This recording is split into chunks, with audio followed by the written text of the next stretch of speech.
വിശുദ്ധ ഖുർആൻ 33:35 സ്ത്രീയോ പുരുഷനോ ആരായാലും ആര് സത്യവിശ്വാസിയായിക്കൊണ്ട് സൽക്കർമ്മങ്ങൾ ചെയ്യുന്നോ അവർക്ക് സ്വർഗം അവകാശമാണ്. അവര് ഭൂമിയിൽ ചെയ്യുന്ന എല്ലാ നന്മകൾക്കും പ്രതിഫലം കിട്ടുന്നത് സ്വർഗത്തിലാണ് എന്ന് ഖുർആൻ പ്രഖ്യാപിക്കും. അപ്പോൾ നിങ്ങളുടെ ബുദ്ധിക്ക് യുദ്ധിക്കും. നിങ്ങൾ ചിന്തിച്ചു നോക്കുവേ, അള്ളാഹുവിന് ഒരു പക്ഷപാതമില്ല. അള്ളാഹുവിന് പുരുഷനെന്നോ സ്ത്രീയെന്നോ ഇല്ല.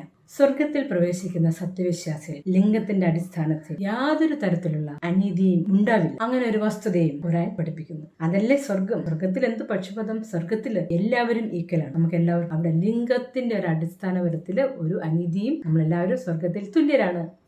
വിശുദ്ധ ഖുർആൻ 14:124 പറയുന്നു, ആണാകട്ടെ പെണ്ണാകട്ടെ ആര് സത്യവിശ്വാസിയായിക്കൊണ്ട് സൽക്കർമ്മങ്ങൾ ചെയ്യുന്നുവോ അവർക്ക് സ്വർഗം അവകാശം. അവരോട് ഒരു തരിമ്പ അനീതി കാണിക്കപ്പെടുന്നതല്ല. സ്വർഗത്തിൽ പ്രവേശിക്കുന്ന ആണുങ്ങൾക്കും പെണ്ണുങ്ങൾക്കും അവരാഗ്രഹിക്കുന്ന എല്ലാം അവർക്ക് സ്വർഗത്തിൽ കിട്ടുമെന്നാണ്. അള്ളാഹു നോക്കുന്നത് നിങ്ങളുടെ ഹൃദയത്തിൻ്റെ ഉള്ളറകളിലേക്കാണ്. നിങ്ങളുടെ മനസ്സിൻ്റെ ഉദ്ദേശശുദ്ധി എത്രത്തോളം നല്ലതാണ്. കാരണം നിങ്ങൾ ചിന്തിക്കുന്നവരെ അള്ളാഹു അറിയുന്നു. അപ്പോൾ ഏതൊരു സത്യവിശ്വാസിക്കും, ഹിന്ദു ആകട്ടെ, ക്രിസ്ത്യാനി ആകട്ടെ, മുസ്ലിം ആകട്ടെ, ആരാണ് ഈ ഭൂമിയിൽ നല്ല കർമ്മങ്ങൾ സൽക്കർമ്മങ്ങൾ ചെയ്യുന്നവർക്ക് അവർക്കെല്ലാവർക്കും സ്വർഗം.